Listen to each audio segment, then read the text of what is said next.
Bien, vamos a ir a la palabra del Señor. Tome su asiento. Vamos a compartir una palabra que está en Hebreos. Vamos a ir a la escritura.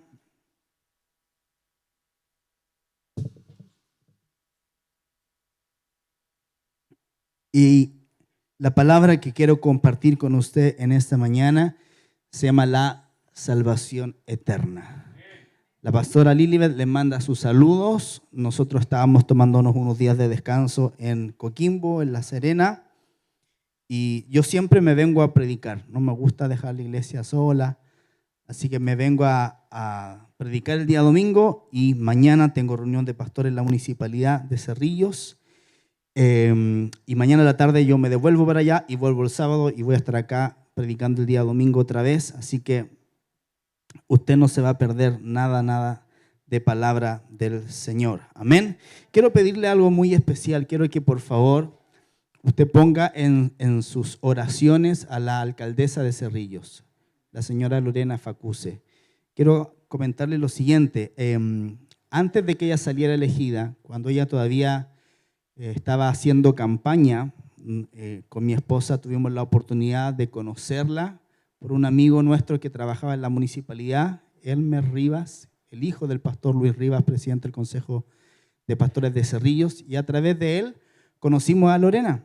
Y Elmer habló conmigo un día, me dijo: Pablo, quiero presentarte a Lorena, ella es candidata a alcaldesa, ella fue funcionaria municipal varios años y ahora está postulando.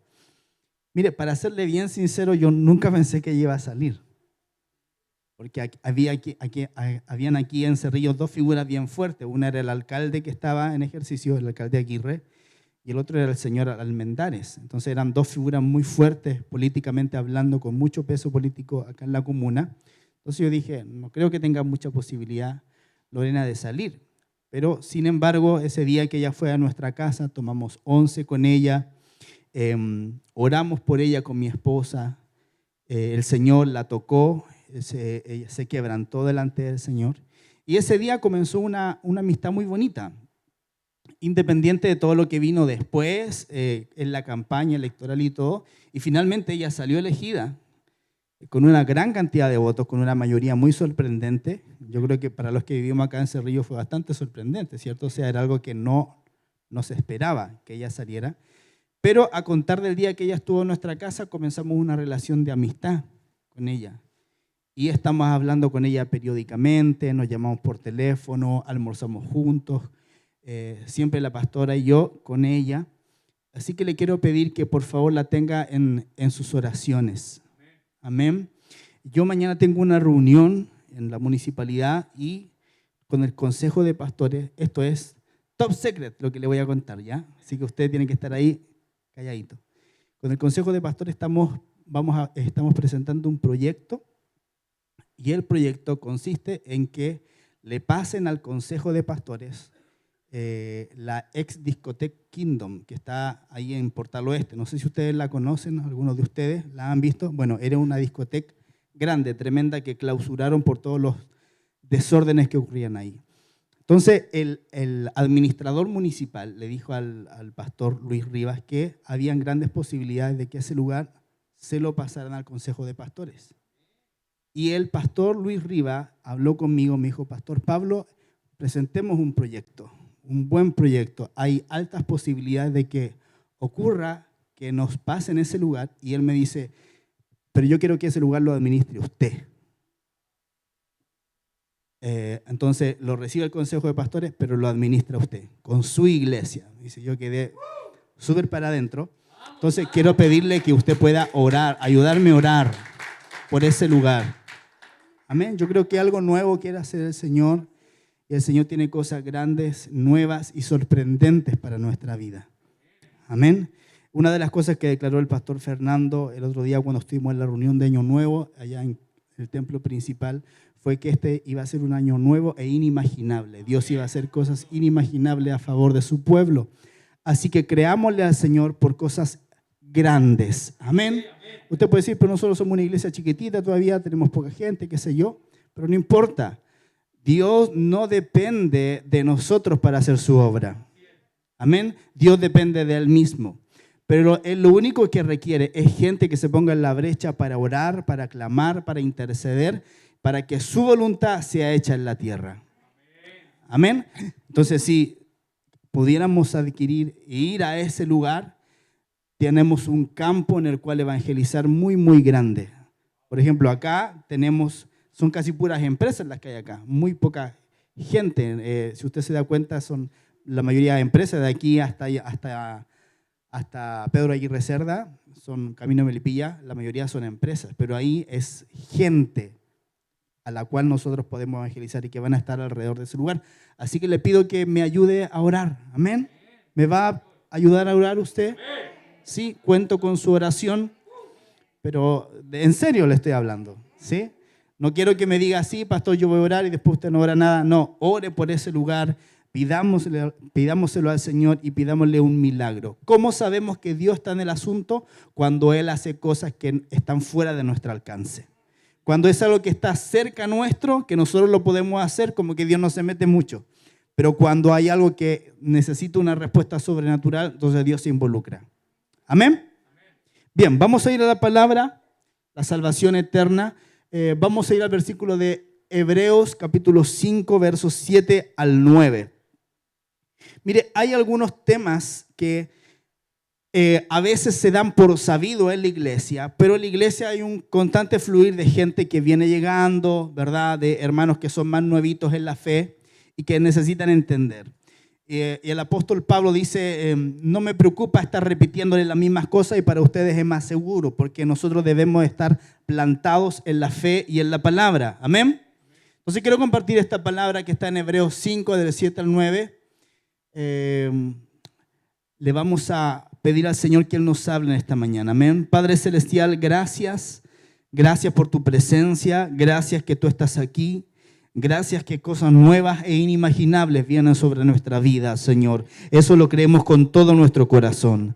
Padre, y yo oro para que tu palabra sea como un río. Señor, tu palabra dice que el que ha creído en ti, de su interior fluirán una fuente de agua que salte para vida eterna, ríos de agua viva, en lo que tú has puesto en nuestro interior. Padre, y yo oro en esta mañana para que con toda la fuerza de tu vigor, tu palabra sea predicada con poder y autoridad. Señor, que vendas puedan caer de nuestros ojos espirituales. Quita toda venda, quita toda oscuridad. Trae luz, verdad y revelación de la palabra, de la escritura. Señor, sobre lo que quiero compartir con mis amados en este día, Padre. Te damos gracias porque, como decía el Salmo 3, verso 8 que leíamos al principio, la salvación es de Jehová. Señor, y tu pueblo recibe bendición. La salvación es tuya. Gracias, Padre. Te honramos y bendecimos en el nombre de Jesús. Amén y amén. Bien, Hebreos 5, del 7 al 9. El autor de Hebreos dice lo siguiente: y Cristo en los días de su carne, o sea, mientras estaba acá en la tierra, ofreciendo ruegos y súplicas con gran clamor y lágrimas al que le podía librar de la muerte, fue oído a causa de su temor reverente. El primer principio, si usted quiere ser oído por Dios, usted tiene que tener un temor reverente. Amén. Temer al Señor. Fue oído a causa de su temor reverente. Versículo 8. Y aunque era hijo, por lo que padeció, aprendió la obediencia. Y este es el versículo principal. Dice, y habiendo sido perfeccionado, vino a ser autor de eterna salvación para todos los que le obedecen. Diga conmigo, autor de eterna salvación. Diga conmigo, eterna salvación. Dígalo otra vez, eterna salvación para todos los que le obedecen. Amén. Ahora, yo quiero plantar algo firmemente en su corazón en esta mañana. Usted no es salvo por obedecer. Usted es salvo por gracia. Amén. Entonces, usted no es salvo por obedecer, pero usted obedece porque es salvo. ¿Me está entendiendo? ¿Verdad? Entonces, no somos salvos por obedecer, porque somos salvos por medio de la fe en Cristo Jesús. Por gracia, dice la palabra, por gracia soy salvo por medio de la fe. O sea, no es una cuestión de mis obras. La salvación no depende de lo que yo haga. Amén. Sino que la salvación es por gracia. Pero dice acá que el Señor vino a ser autor de eterna salvación. ¿Para quiénes? Para los que le obedecen. Entonces, cuando yo soy salvo por gracia, nace en mí un deseo de obedecer al Señor. Nace en mí un deseo, o sea, una marca de la verdadera salvación del creyente es que anhela obedecer a su Dios. ¿Cómo usted puede saber si es salvo o no es salvo? Muy fácil. Si en su corazón hay una indiferencia por obedecer al Señor, muy probablemente significa que no ha sido salvado. Porque cuando yo soy salvo, la respuesta natural de un corazón que ha sido cambiado y transformado es querer obedecer a Dios. Amén. Ahora, lo segundo que quiero plantar en su corazón es que la salvación es eterna. Escuche, la salvación es eterna. Dice, y habiendo sido perfeccionado, vino a ser autor de una salvación que se puede terminar. ¿Qué dice? ¿Dice eso o no? No, dice, vino a ser autor de eterna salvación. O sea, esto es que su salvación está segura en Dios.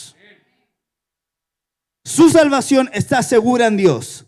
Por gracia somos salvos mediante la fe, no por obras para que nadie se gloríe. Amén. Entonces mi salvación está segura en el Señor. La salvación no es algo que usted puede perder si ha sido realmente salvo. El problema es que las iglesias en general están llenas, dice la palabra, de trigo y de cizaña. Dice la palabra, los hijos del reino son el trigo, pero las cizañas son los hijos del malo. Y ambos están en las iglesias. Entonces, dentro de las iglesias hay gente que es como gente que no es. Amén. Entonces, nosotros debemos ser gente que debe de estar segura de la salvación que Cristo ganó para nosotros. Ahora, si usted no está seguro, entonces busque a Dios de manera tal hasta que el Señor le dé la seguridad de su salvación eterna. Pero eso no es algo que usted recibe porque usted se lo gana, sino que es algo que recibimos por la fe, por gracia. Amén. Ahora, quería partir con este verso, con esta porción de Hebreos, porque dice claramente que la salvación es eterna. Vino a ser autor de eterna salvación para los que le obedecen. Quiero ir ahora a Eclesiastés, capítulo 3, verso 11. Dice así la palabra: todo lo hizo hermoso en su tiempo y ha puesto eternidad en el corazón de ellos, sin que alcance el hombre a entender la obra que ha hecho Dios desde el principio hasta el fin. ¿Qué es lo que Dios ha puesto en el corazón? ¿Qué dice acá? Ayúdeme. ¿Qué es lo que Dios puso en el corazón del hombre? Eternidad. Entonces, en un corazón en el cual hay eternidad, la salvación que debe tener es una salvación eterna. ¿Me está siguiendo? Porque si en mi corazón hay eternidad, necesito una salvación que sea eterna. Entonces, Dios puso en el ser humano eternidad.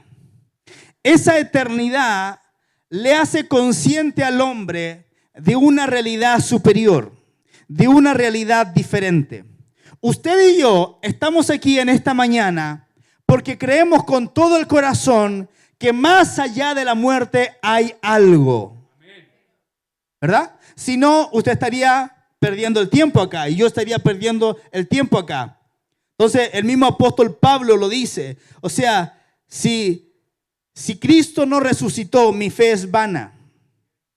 todavía estoy en mis pecados. Pero gracias a que Cristo resucitó, nosotros podemos tener la salvación.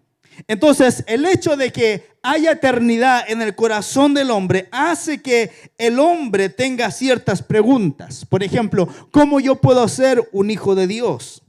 ¿O cómo puedo ir al cielo? ¿O cómo puedo llenar el vacío de mi corazón? ¿O cómo puedo encontrar la verdad? Y todas son preguntas que se contestan en la Escritura. Lo primero, número uno, es que todos los hombres son pecadores y necesitan un Salvador.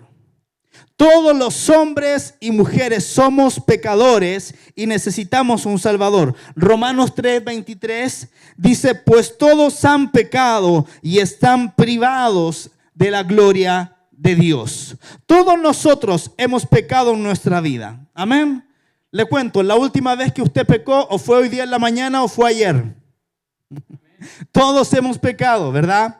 Y estamos privados de la gloria de Dios. Hay personas que se jactan de que son buenas, de que no le hacen mal a nadie, y por eso creen que se van a ganar al cielo. Pero la palabra de Dios habla algo muy diferente. Dice que desde que Adán pecó, todos los seres humanos llevamos en nuestra sangre, en nuestros genes, en nuestro ADN, el pecado original. Por lo tanto, todos tenemos pecado en nuestra vida y no nos podemos salvar a nosotros mismos. Todos en algún momento hemos mentido, hemos robado, hemos codiciado, adulterado, es decir, hemos pecado.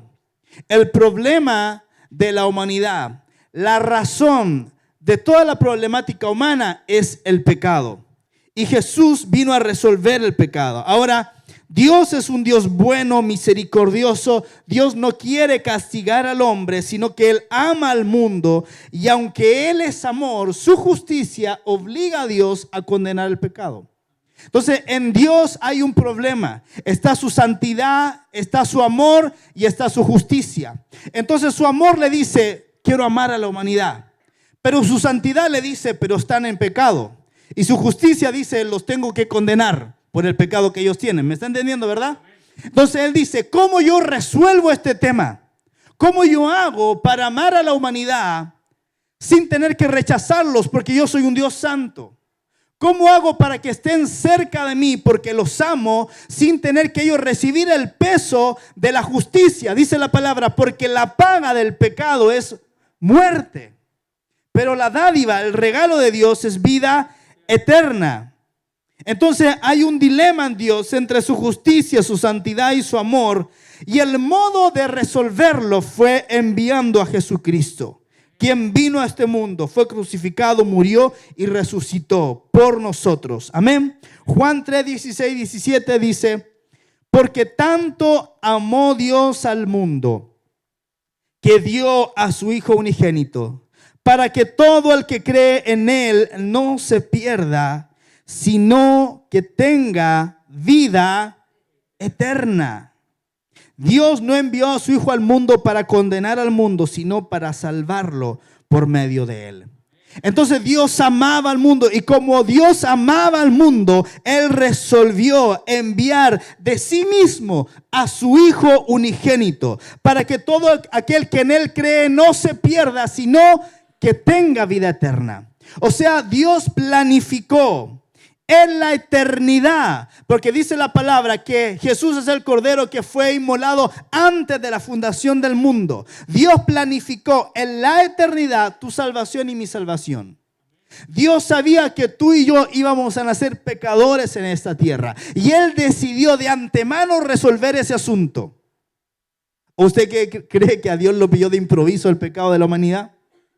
No, Él sabía que iba a ocurrir, Él sabía que iba a pasar, pero Él decidió resolverlo de antemano.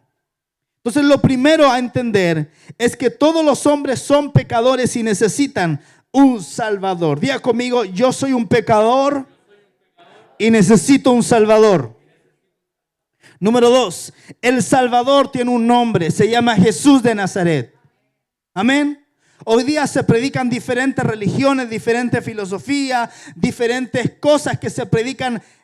Hay montones, hay miles de religiones, pero la Biblia, la palabra de Dios revelada nos dice que hay un Salvador y se llama Jesús de Nazaret. Ahora, ¿quién es Jesús? Jesús es el Hijo de Dios.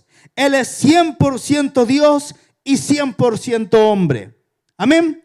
Él es 100% Dios y es 100% hombre. Juan 1, del 1 al 3, dice la palabra: en el principio existía el verbo, el logos, la palabra, y el verbo estaba con Dios y el verbo era Dios. Él estaba en el principio con Dios. Todas las cosas fueron hechas por medio de Él, y sin Él nada de lo que ha sido hecho fue hecho. Qué tremenda revelación nos da el apóstol Juan, que dice que en el principio Jesucristo ya era, y Él estaba con Dios y Él era Dios. Todas las cosas fueron hechas por Él. Eso es tremendo. Esa es la revelación de que Cristo Jesús es preexistente. Jesús no nació, no apareció en la humanidad hace 2000 años atrás. Él es anterior a eso. Hace 2000 años atrás Él tomó forma humana, Él tomó naturaleza humana. Pero Él es antes de todas las cosas. ¿Me entiende, verdad? En el principio existía el verbo. ¿Quién es el verbo? Jesús. Y el verbo estaba con Dios y el verbo era Dios. Él estaba en el principio con Dios. Todas las cosas fueron hechas por medio de Él, y sin Él nada de lo que ha sido hecho fue hecho. Jesús hizo todas las cosas. Él es preexistente. El versículo 14 dice: y el verbo se hizo carne. Qué tremendo. Este Dios eterno que existía antes de todas las cosas, Él vino y se hizo carne y habitó entre nosotros, y vimos su gloria, gloria como del unigénito del Padre, lleno de gracia y de verdad. O sea, Jesús, 100% Dios, 100% hombre, Él vino a morar con nosotros. Ahora escuche, como Jesús es tanto Dios como hombre, se constituyó en el único mediador entre los hombres y Dios. O sea, Dios habita en la eternidad. Dios es justo, Dios es santo, Dios es amor. Nosotros pecadores, por acá abajo, merecíamos la condenación eterna. Entonces Dios dice: ¿qué hago para resolver esto? Y Él dice: yo mismo voy a ir para constituirme en el mediador entre lo terrenal y lo celestial. Porque yo, dijo Jesús, tengo las dos naturalezas.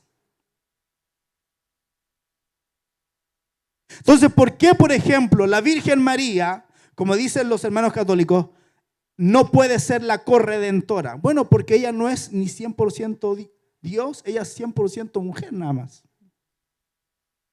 Por eso dice la Biblia, en el versículo que viene ahora, 1 Timoteo 2:5, porque hay un solo Dios y también un solo mediador entre Dios y los hombres, Cristo Jesús, hombre. O sea, el único que podía hacer el camino de vuelta al Padre tenía que ser uno que por un lado fuera 100% Dios para que legalmente nos pudiera llevar a Él, pero también 100% hombre para que nosotros nos pudiéramos identificar con Él. ¿Me sigue, verdad? Entonces Jesucristo se constituyó en mediador entre Dios y los hombres porque Él tenía y tiene las dos naturalezas. O sea, hoy día, sentado a la diestra del trono de Dios en el cielo, hay un ser que es 100% Dios y 100% hombre. Por eso que nosotros, Él nos llama que somos sus hermanos, porque compartimos su misma naturaleza. Amén, tremendo. Entonces, número 1, todos los hombres son pecadores y necesitan un Salvador. Número 2, el Salvador tiene un nombre, Jesús de Nazaret. Número 3, la salvación es gratuita. O sea, ya entendimos que somos pecadores, por lo tanto necesitamos salvación. Número 2, sabemos que hay un Salvador, que yo no me puedo salvar a mí mismo, que yo no puedo hacer absolutamente nada por acercarme a Dios. Pero lo tercero que vemos es que la salvación es gratuita. Romanos 3:23 dice: Pues todos han pecado y están privados de la gloria de Dios. Eso ya lo leímos, pero el verso 24 dice, pero por su gracia sois justificados gratuitamente mediante la redención que Cristo Jesús efectuó. Por su gracia somos justificados gratuitamente. ¿Qué es la justificación? La justificación quiere decir que Dios te declara a ti y a mí justos. O sea, yo por mis obras, yo, Pablo Medina, que peco todos los días, por mis obras estoy condenado. Pero por gracia soy justificado. ¿Cuándo ocurre eso? Cuando yo pongo mi fe en Jesús y creo que lo que Él hizo en la cruz fue suficiente para yo poder volver al Padre. Cuando yo reconozco que por mí mismo yo nada puedo hacer para llegar a Dios, cuando yo reconozco, cae un manto de condenación sobre mi vida. ¿Por qué? Porque digo, no tengo salida, estoy frito, cocinado. La paga del pecado es muerte. Pero cuando yo decido, por la obra del Espíritu Santo en mí, creer que Jesús pagó el precio por mis pecados, Dios dice, yo te justifico. Amén. ¿Por qué? Porque Jesús vivió la vida de justicia que tú y yo debíamos de vivir y murió la muerte que tú y yo debimos de haber tenido. En la cruz lo que ocurrió fue un intercambio divino. Él murió para que nosotros pudiéramos vivir. Y cuando creemos en Jesús, Dios nos imputa la justicia de Cristo. Esto es, Él nos asigna la justicia de Cristo como si fuera nuestra. Entonces, ahora cuando Dios te ve, no te ve a ti, ve a Cristo Jesús en ti. Y como Jesús es justo, Él te ve justo a ti. Eso se llama gracia. ¿Me entiende? Eso se llama gracia, eso se llama justificación, eso se llama redención. ¿Qué significa redención? Redención es un término que se utilizaba antiguamente para hablar cuando alguien rescataba y compraba un esclavo. Cristo nos redimió, Cristo nos compró. Por eso dice que por precio hemos sido nosotros comprados. O sea, la salvación es gratis para ti. Pero para Él le costó su propia vida. Ahora, ¿qué tiene que provocar en nosotros todo esto? Tiene que provocar agradecimiento. Tiene que provocar un deseo insaciable de amarle y de servirle a Él y de ponerlo a Él en primer lugar. Mira lo que dice 1 Corintios 6:9.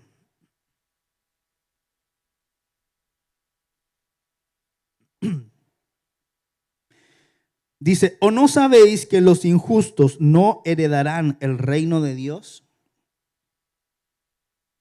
Y acá empieza con una lista que yo creo que todos nos podemos identificar en más de una. Dice, no os dejéis engañar, ni fornicarios,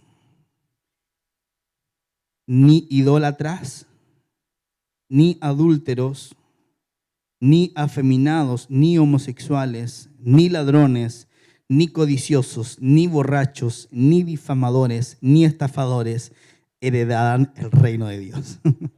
Y todos nos vamos como poniendo más chiquititos, ¿cierto? Cada vez que va nombrando un pecado, nos vamos sintiendo identificados. Yo tengo esta, tengo esta, tengo esta, tengo esta. A lo mejor usted no fue un afeminado, pero a lo mejor fue un estafador. A lo mejor usted no fue un idólatra, pero a lo mejor fue un borracho. Todos tenemos algo. ¿Sí o no? No se haga, no me mire con cara de santo, si yo sé. Yo sé que yo tengo algunos de ahí. Y yo sé que usted tiene algunos de ahí. No nos veamos la suerte entre gitanos, dicen por ahí. Pero gloria a Dios que los que practican estas cosas no van a heredar el reino de Dios. Pero mire lo que dice el verso 11. Dice, y esto erais algunos. El apóstol Pablo le está escribiendo a la iglesia de Corinto, a hermanos en la fe. Le dice, y esto erais algunos, pero os lavasteis, pero fuisteis apartados para Dios, pero fuisteis declarados justos en el nombre del Señor Jesucristo por el Espíritu de nuestro Dios. O sea, es el Espíritu de Dios el que te declaró justa, Janet. Es el Espíritu de Dios el que te declaró justo, Freddy. Es el Espíritu de Dios el que me declaró justo a mí en el nombre del Señor Jesucristo. Primera de Pedro 3:18. Dice, porque Cristo murió por los pecados una vez por todos, el justo por los injustos, a fin de llevarlos a ustedes a Dios. Gloria a Dios. El justo murió por los injustos, usted y yo, para llevarnos a Dios. Entonces, justificación tiene que ver con que había una sentencia de declaración en contra de usted, en contra de mí, que sea culpable, que teníamos que pagar una condena en el infierno. Hoy día se predica poco del infierno. En el infierno teníamos que pagar una condena. Pero Jesús vino y cuando el juez, que es Dios el Padre, que dice la palabra que va a juzgar a vivos o muertos, iba a decir, Freddy Droguete, llegó la hora de irte a la paila, dice un amigo. Jesús dice, yo ya pagué por él. Ya no tiene que ir allá, yo ya pagué por él. Se da cuenta que no hay nada que usted y yo podamos hacer por nuestra propia salvación. Es absurdo pensar que yo puedo hacer algo por salvarme a mí. Es totalmente absurdo, inconsistente.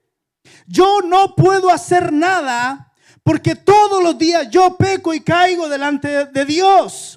Pero entonces Dios está presto, dice la palabra, que cuando nosotros nos arrepentimos y clamamos a Él, Él nos lava y nos limpia de todo pecado por la gracia de Jesucristo el Señor. No es por lo bueno que usted pueda hacer o por lo bueno que yo puedo hacer, es por la gracia de Cristo Jesús que somos justificados. Entonces, ser justificado es ser declarado justo por haber creído en Jesucristo. Adel, ¿tú creíste en Jesucristo? Dios te declara justo.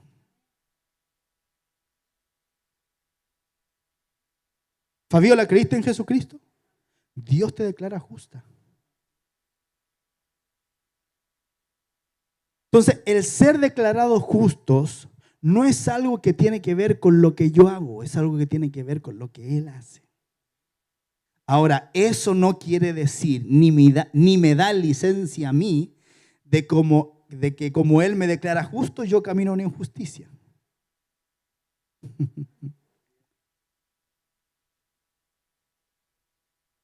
Mire cómo me predico a mí mismo. ¿Se da cuenta entonces? Ser justificado es ser declarado justo por haber creído. O sea, mire qué fácil es ser salvo. Es por haber creído. Yo creo en Él y yo soy justificado.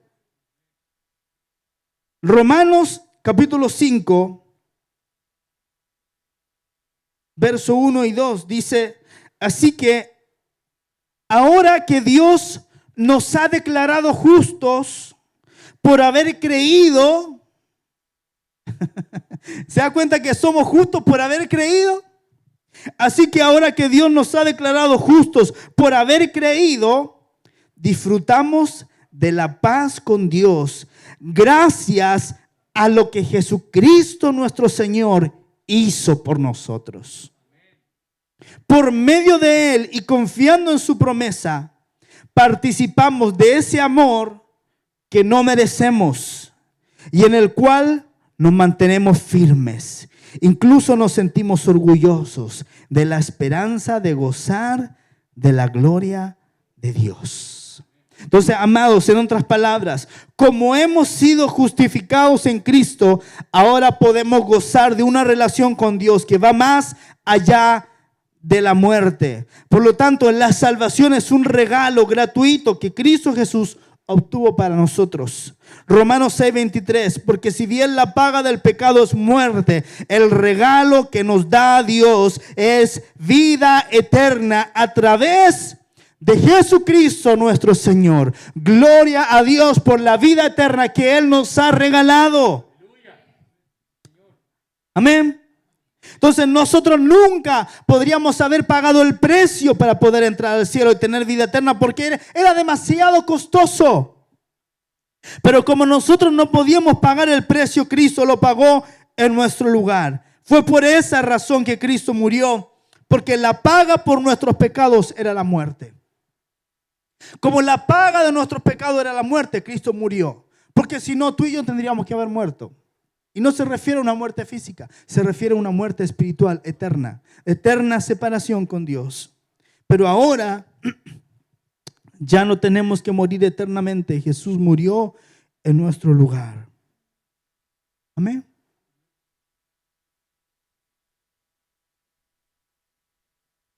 Efesios 2, del 8 al 9. Dice, porque por gracia habéis sido salvados por medio de la fe. Y esto no de vosotros, sino que es don de Dios, no por obras, para que nadie se gloríe.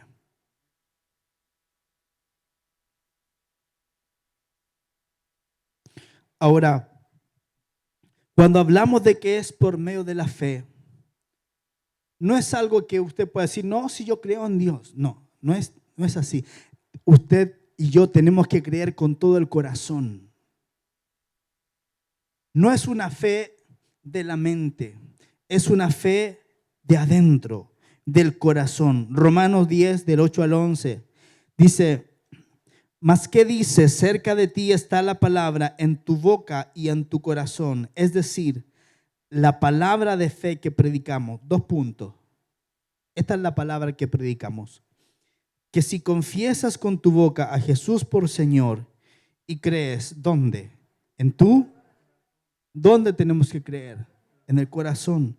Y crees en tu corazón que Dios lo resucitó de entre los muertos, serás salvo. Porque con el corazón se cree para justicia y con la boca se confiesa para salvación. Pues la Escritura dice, todo el que cree en Él no será avergonzado. Amén. Entonces, ¿qué tiene que hacer el hombre para ser salvo? Tiene que creer. Eso es todo. Así de fácil, así de fácil. El problema es que para que una persona pueda creer con el corazón, el Espíritu Santo tiene que hacer una obra sobrenatural en la persona primero. Entonces, ¿qué tiene que hacer el hombre? Creer. Pero aún creer para el hombre es imposible si el Espíritu Santo no obra primero en él. Entonces, ¿cómo opera la salvación en una persona? Mientras usted está predicando a una persona cerca de Jesús, el Espíritu Santo está obrando en esa persona mientras usted está predicando.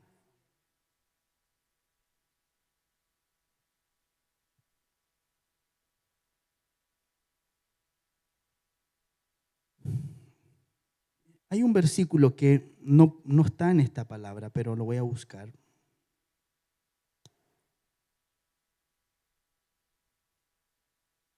Y que es muy interesante para poder entender lo que le estoy hablando. Deme un segundo.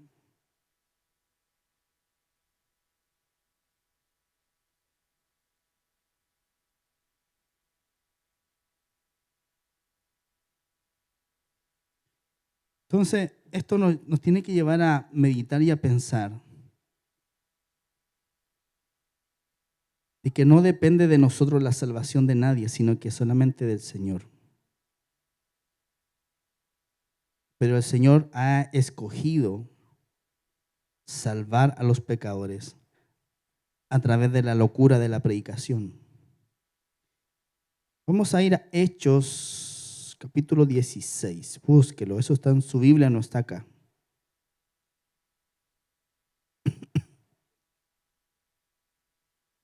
Deme un segundito. Hechos, capítulo 16.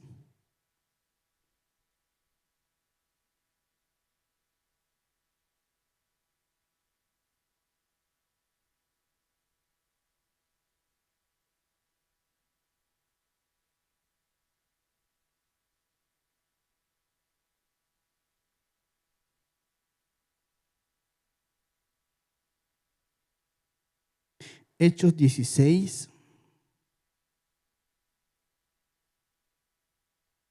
versículo 13. Está hablando el apóstol Pablo. Dice, y en el día del sábado salimos fuera de la puerta junto al río, donde suponíamos que había un lugar de oración. Y sentándonos hablábamos a las mujeres que se habían reunido. Verso 14 dice, y estaba escuchando cierta mujer de nombre Lidia, de la ciudad de Tiatira, negociante en telas de púrpura, que reverenciaba a Dios. Vea lo que dice, y el Señor le abrió el corazón para que estuviera atenta a lo que decía Pablo.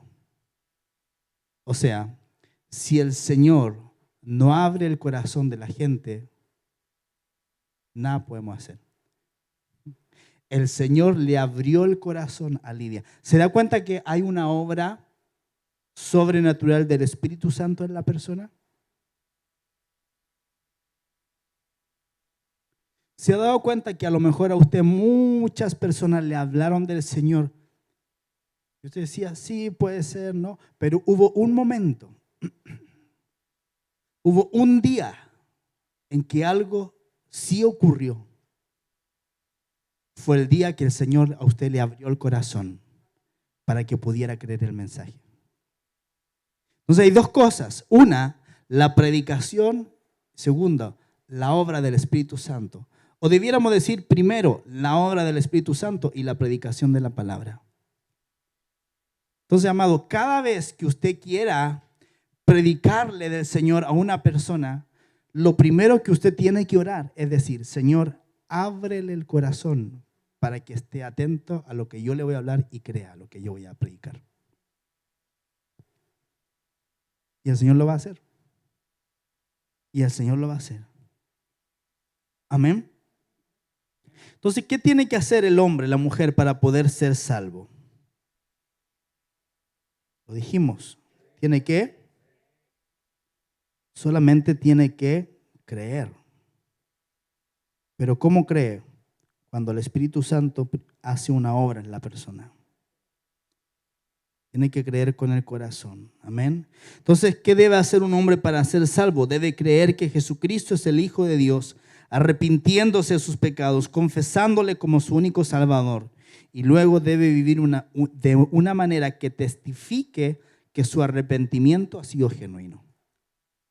Porque ¿qué pasa? Hay gente que pasa al frente, confiesa a Jesús como Señor, dice, yo soy salvo y sigue viviendo como vivía antes. No, nunca fue salvo. Entonces luego debe de vivir de una manera que testifique que su arrepentimiento ha sido genuino, que fue de verdad, que fue real, que algo de verdad pasó en esta persona. Mire, el carcelero de Filipo le preguntó a Pablo y a Silas qué era lo que debía de hacer para ser salvo. Hechos 16, 30 al 34 dice, y conduciéndolos afuera les dijo, señores, ¿qué tengo que hacer para ser salvo? Contestaron ellos, cree en el Señor Jesús y serás salvo tú y tu casa. Y le hablaron la palabra del Señor con todos los que estaban en su casa. Y tomándolos en aquella hora de la noche, les lavó las heridas. Y al instante fue bautizado él y todos los suyos. Y los hizo subir a la casa, les puso la mesa y se regocijó grandemente con toda su casa de haber creído a Dios. Entonces, ¿qué es lo que tiene que hacer? Nada, solamente tiene que creer. Pablo le dijo, cree en el Señor Jesucristo y serás salvo tú y tu casa. Pero al momento le habló la palabra. ¿Se da cuenta? Le habló la palabra porque había una palabra que tenía que creer. Entonces, cuando creemos en Jesús, le estamos recibiendo, es decir, estamos abriendo las puertas de nuestro corazón de par en par y haciéndole el Salvador y Señor de nuestra vida. Por eso que Juan 1:12 dice, pero a todos los que lo recibieron, a los que creen en su nombre, les dio potestad de llegar a ser hijos de Dios. Entonces, es lo que debemos de entender, no todos son hijos de Dios. No todo el mundo es hijo de Dios. Todos son criaturas de Dios. Todos son creación de Dios. Pero la palabra dice que ¿quiénes son hijos? Los que le recibieron, los que creen en su nombre. A ellos les dio potestad, autoridad de llegar a ser hijos de Dios. Entonces usted que está aquí hoy día, que usted que ha creído, usted es un hijo de Dios. Hermano Ángel, usted es un hijo de Dios porque ha creído. No porque hizo algo, no porque ofrendó, no porque diezmó, no porque ayudó al pobre, al menesteroso, no porque hizo buenas obras. Porque dice la palabra que todas nuestras buenas obras son como trapo de inmundicia delante del Señor. Entonces necesitamos un Salvador. Amén. Ahora, ¿qué es lo que sucede en el corazón cuando recibimos a Jesús y creemos en Él? Escuche, una vez que recibimos al Señor en nuestra vida, la semilla de la palabra comienza a germinar dentro de nosotros para dar fruto. Ahora depende de nosotros establecer prioridades y procurar permanecer firmes y arraigados en su reino.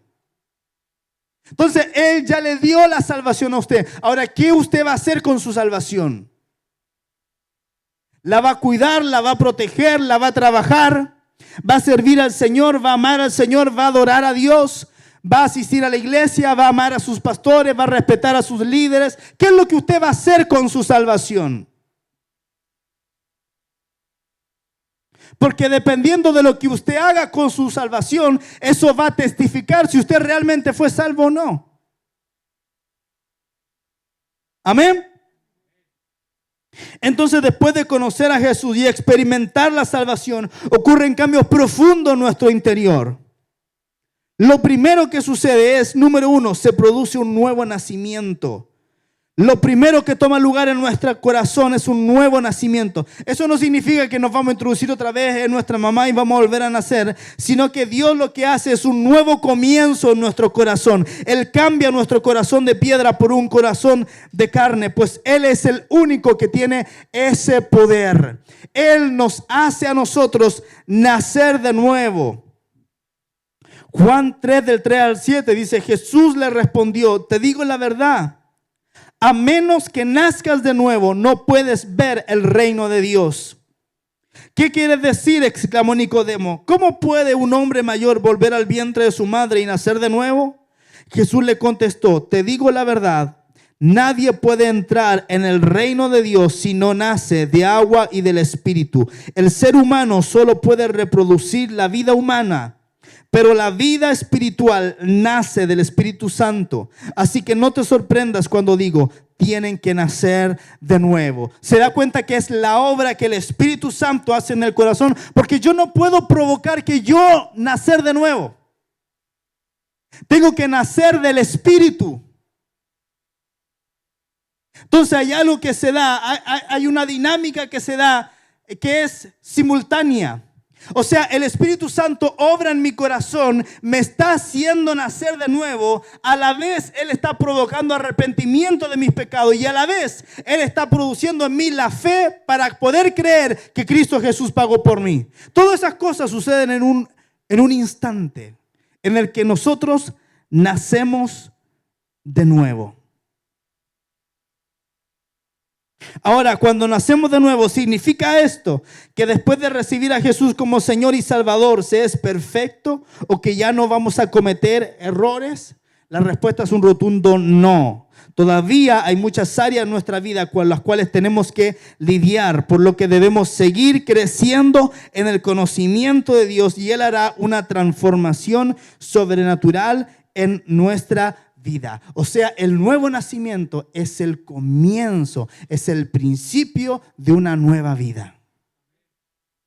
Pero no nos podemos quedar con el nuevo nacimiento nomás, tenemos que seguir creciendo. Amén. Entonces, el nuevo nacimiento ocurre cuando la persona escucha el mensaje del Evangelio y el Espíritu Santo produce en ella el arrepentimiento de sus pecados y la fe para creer en Jesús. En el nuevo nacimiento, el Espíritu Santo regenera el espíritu humano y le da vida. Por eso es que antes de venir a Jesús estábamos muertos en delitos y pecados y ahora en Cristo tenemos una nueva vida. Hemos nacido de nuevo en el Espíritu. Entonces, lo primero que pasa cuando recibimos al Señor es que se produce un nuevo nacimiento. Lo segundo que ocurre es que pasamos a ser hijos de Dios. Él nos adopta como sus hijos. ¿Qué quiere decir que nos adopta como sus hijos? Tenemos derecho, tenemos privilegios, tenemos autoridad, tenemos poder, pero también tenemos responsabilidades como hijos de Dios. Amén. Somos hijos de Dios. Efesios 2 del 12 al 14 dice: recuerden que en ese entonces ustedes estaban separados de Cristo. Está hablando de la vida antigua. Excluidos de la ciudadanía de Israel y ajenos a los pactos de la promesa, sin esperanza y sin Dios en el mundo. Verso 13. Pero ahora, diga conmigo, ahora. Pero ahora en Cristo Jesús, a ustedes que antes estaban lejos, Dios los ha acercado mediante la sangre de Cristo. Verso 19, por lo tanto, ustedes ya no son extraños ni extranjeros, sino conciudadanos de los santos y miembros de la familia de Dios. Usted es miembro de la familia de Dios. Somos hijos de un mismo Padre, de un solo Padre. Somos lavados por la misma sangre. Tenemos todo el mismo Espíritu Santo viviendo dentro de nosotros. Somos parte de un cuerpo. Amén. Somos parte de una familia. Cada uno de ustedes es importante para Dios. Amén. ¿Qué es lo tercero que ocurre cuando nacemos de nuevo? Es que se despierta un hambre por conocer más de Dios. Colosenses 3:1 dice: ya que han sido resucitados a una vida nueva con Cristo, pongan la mira en las verdades del cielo, donde Cristo está sentado en el lugar de honor a la derecha de Dios. O sea, ahora que usted es un hijo de Dios, dice: poned la mira en las cosas de arriba, no en las de la tierra. El problema es que los hijos de Dios en estos tiempos están demasiado distraídos con las cosas de este mundo, de esta tierra. Y no estamos mirando las cosas de arriba. Entonces estamos distraídos. Y yo no digo que está mal, porque yo también lo hago. Yo veo Netflix, yo veo Amazon Prime, yo veo Disney Plus, yo todas esas cosas. Estoy en internet, tengo redes sociales, etcétera, etcétera. El punto es que como hijos de Dios le hemos dado tanta importancia a esas cosas que nos queda nada de tiempo para enfocarnos en las cosas de arriba. Entonces, como estamos enfocados en las cosas de abajo, en las cosas del Espíritu, no crecemos. ¿Y cómo vamos a alcanzar nuestro propósito y nuestro destino en Dios si no nos enfocamos en las cosas de arriba? Si cuando usted viene al servicio está ahí metido chateando en el celular. Cuando el único día que viene acá a escuchar de las cosas de Dios, usted está distraído en otras cosas. Por eso que pasa de desánimo en desánimo.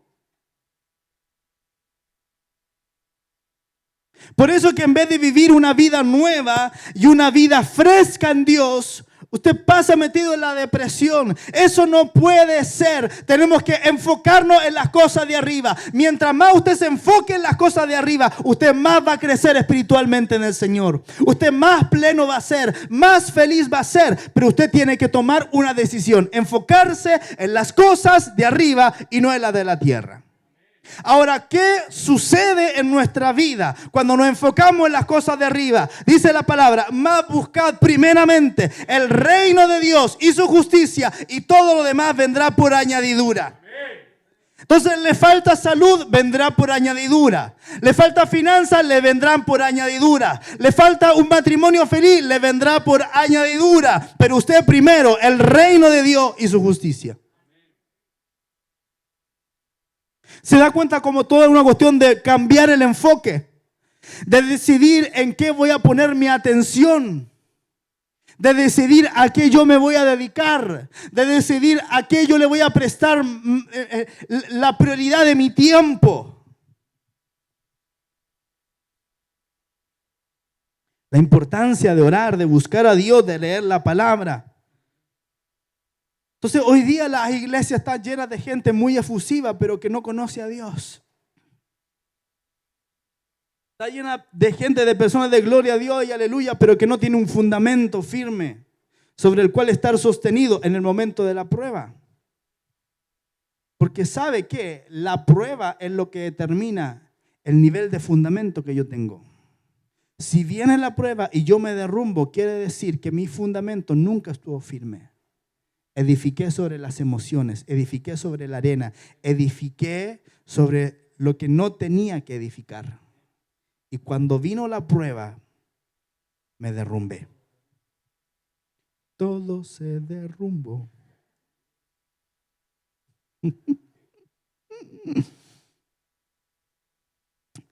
Y lo último que ocurre cuando nacemos de nuevo es un encuentro personal con Dios. Escuche.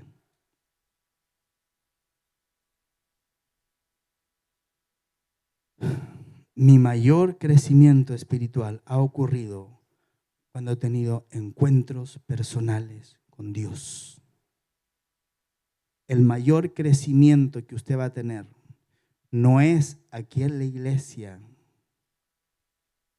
Es usted solo en su casa, cuando usted dobla rodilla y busca la presencia de Dios.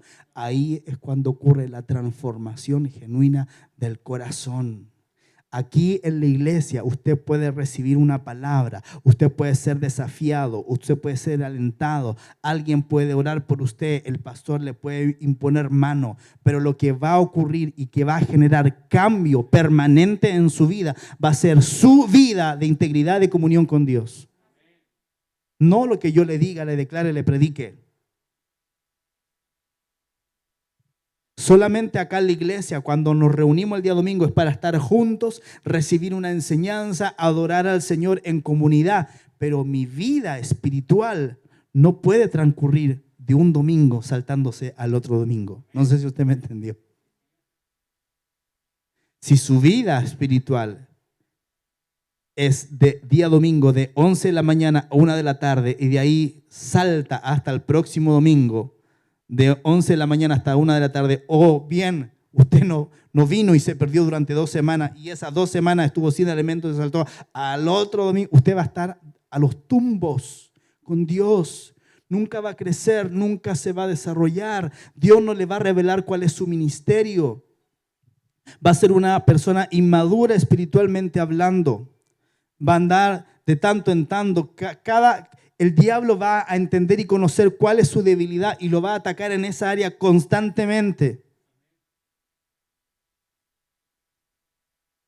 Por eso dice la palabra, el justo florecerá como la palmera, crecerá como cedro en el Líbano, plantado en la casa de Jehová, en los atrios de nuestro Dios florecerá. Aún en la vejez fructificarán, estarán vigorosos y verdes, para anunciar que Jehová mi fortaleza es recto y que en él no hay injusticia. Y cuando dice plantado en la casa del Señor, no quiere decir que usted va a estar todos los días acá en el templo. Lo que quiere decir es que sus raíces van a estar plantadas en él. Y eso va a hacer toda la diferencia. ¿Amén?